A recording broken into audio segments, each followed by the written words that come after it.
Hi, everybody. Richard H. Stevens, fantasy author, here on Friday, May the 28th at 7 p.m. Eastern Standard Time, coming from Cambridge, Ontario, Canada, with my special guest today, Tara Mondou. And tonight we're going to do a special live read of her memoir, The Little Girl in the Mirror, Cathy's story. And we're going to do an excerpt from the book that I'm about to release on June 15th. I'm right in the middle of editing 150. No, it's 600 pages of text. So I've got about 300 pages done now, and I got to get it done before June 15th and upload it to Amazon. So anyway, how are you doing, Tara? Thank you for coming. I'm doing great. It's this is a fun little different change for a Friday evening at 7 p.m. Normally by this time I'm in my pajamas on the couch with a large glass of wine, but I'm happy to be here with you today. Oh, I just only have water. Oh. Well, I'll switch later. We can wait for you to go get it. No, that's okay. So tell us a little bit about yourself, and then maybe tell us a little bit about your book as well. Okay, so my name is Tara Mondou, and I also live in Cambridge, Ontario. A few years ago, I wrote a book. It's a true story about my mother's childhood. When I was a little girl, she always told me these stories about her wretched childhood, and the reason it was so horrible was because she and her mother lived with this woman named Mrs. Wren.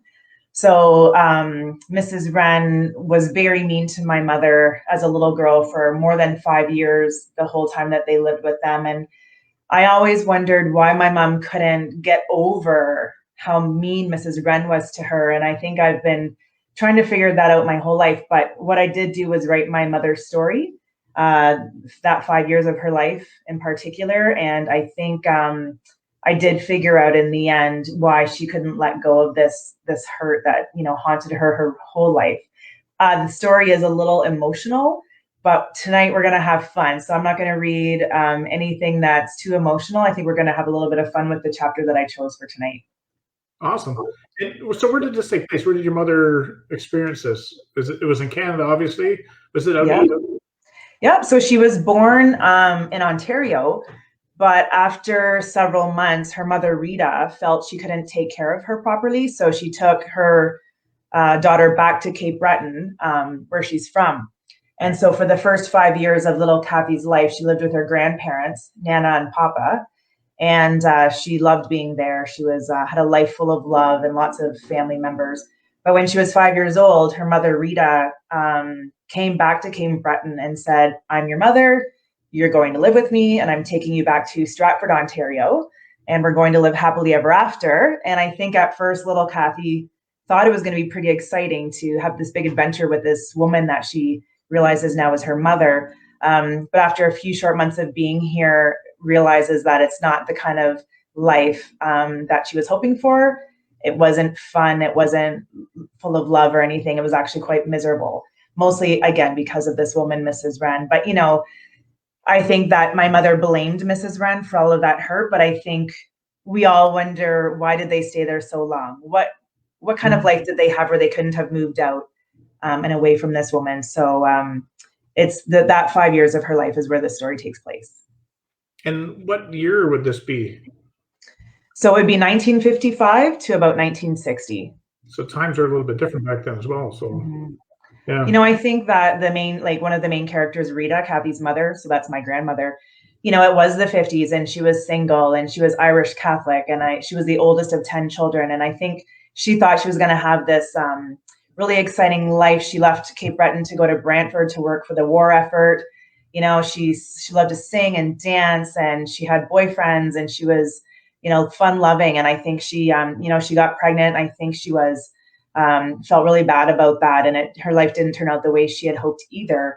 So it's really a struggle between both of these two women, the two characters in this book. They both thought life would be something different than it was.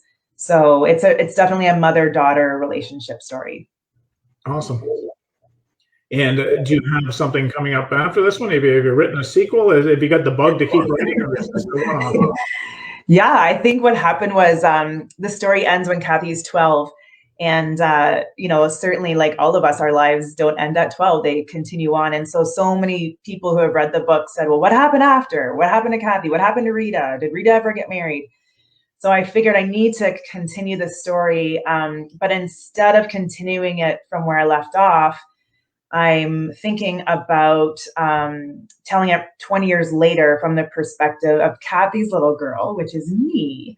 Oh, so nice. The next story would be something not quite as dark and emotional, but something a little bit more fun and lighthearted, but certainly would be able to tie up all those loose ends and give our readers the rest of the story from my perspective as a little girl. Cool. And have you got a timeline for this book, or is this just something that's going to happen when it happens? I don't know. As a writer, it's so weird. Some days you wake up and you're like, yeah, I'm going to write the rest of this book. And then sometimes you wake up and you say to yourself, maybe I'll just start back in October or November of next year. But right now I do have 3 chapters of about 10,000 words written that I love. I know the beginning and the middle and the end. I think I just need to focus and sit down and write it. So I would love for it to be available for Christmas. Oh, cool. That's my goal. Yeah. So I'm not sure if you got some kind of speakers going on in the background there. I think I hear myself echoing just a wee bit in your. I don't know if it's coming from you there. There's Christy Stratus online. Christy, do you hear an echo in the background when I'm talking? It could just be me, and I don't hear it now. Well, maybe a little bit, but anyway. So the StreamYard is probably just like Facebook Live, or when you talk to the guests that. It's generally a little stilted. It's probably about a 15-second delay for them. So when people come in and you start talking to them, and we invite everybody to speak to us and ask us questions, a little echo. I don't hear it now though, so I think that's good now. Well, I had a portable speaker, but I moved it away a little bit. Yeah, that could be it. Who knows? Okay. These things are funny. Yeah. Yeah, that's awesome. It's not much, so very good. So we're going to read an excerpt from your book first, and you're going to be the narrator, and you're going to be everybody in the book except for Cathy, right? I'm going to be Cathy. Is that correct? You're Marlene. Oh, Marlene. Sorry, Marlene. I'm Marlene. You're Cathy. I highlighted it for you. It's all yellow. Yeah, right? I never highlighted. For some reason, I had Cathy in my head. Oh, goodness. Well, my first line is, oh, Cathy, and that's what's got it stuck in my head. There you go. So just set it up a little bit for the viewers, exactly what's happening, just like going into the scene, so that they kind of have a bit of a preamble. They're not going to understand because they haven't read the whole book, but just to give them a bit of a insight. Yes. Okay, so the whole book really mostly is based in Stratford when Cathy and Rita live with Mrs. Wren, the wretched Mrs. Wren. So, but every so often, usually in the summertime, Cathy hopes to go back to Cape Breton to her grandparents and her cousins and spend the summer there. Some years she gets to go, some years she doesn't. But this chapter takes place during one of those summers where she actually gets to stay. Often she goes with her mother, Rita, and then Rita takes her home and Cathy begs, can I stay? Can I stay? So finally we find ourselves in this chapter where she's allowed to stay. So she's excited. Awesome. And what age am I? So you are going to be around 10. You're 10. A 10-year-old little girl. Right. Her name is Marlene. Marlene is like my mother's sister. I think they're actually just cousins. So Marlene and Janie are like sisters, and all 3 of the girls are like sisters or like cousins, but they're very, very close. It's a convoluted family web there. But they're 3 little girls who have, grown up together. They love each other very much. And this is the chapter where they get to know a little bit more about their Uncle Francis. Okay, perfect. And I don't know if you see that. I don't know how well you can see the comments there, but our friend Wanda Janaway is here as well. Oh, hi, Wanda. Yes. I can't see any comments of any sort. Okay, this is the comments she gave. So we were talking there it is. She was saying that. So that's awesome. Wanda's a great supporter of our Looking for Legends on Tuesday nights too. Wanda's going to be on Looking for Legends coming up. I'm not exactly sure when.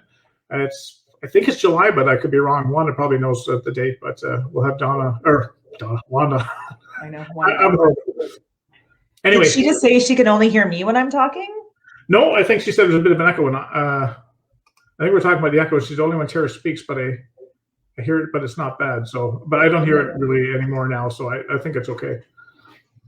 I had one. I did a live read on a Friday night, and I did test beforehand. And the person came on, and luckily he could talk forever, because every time I spoke, it just echoed, and you couldn't hear anything. And so I let him just ramble on for 45 minutes. Said, "Okay, now it's time to go." We shut her off. But it worked out. Okay.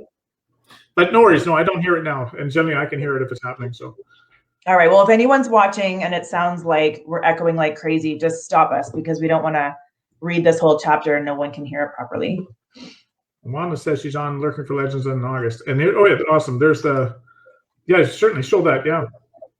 And just before we get into the chapter, Tara, where can we find Little Girl in the Mirror?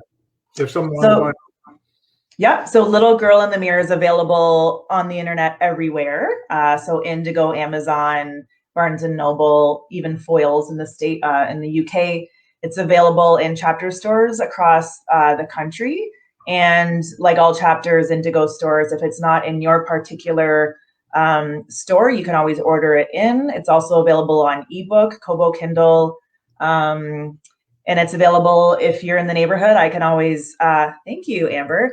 I can always drop a copy off to someone who lives, in the region of Waterloo. I've been known to do that before. So it's pretty much available anywhere. So Chapters Indigo, I don't know if they have those actually in the States. We get a lot of people from the States to be on here. That's normally our biggest audience, and it's kind of Amazon. Our version of Barnes and Nobles, I would imagine. So yeah. Yep. So just go on Amazon then. Perfect. Okay, so we will let you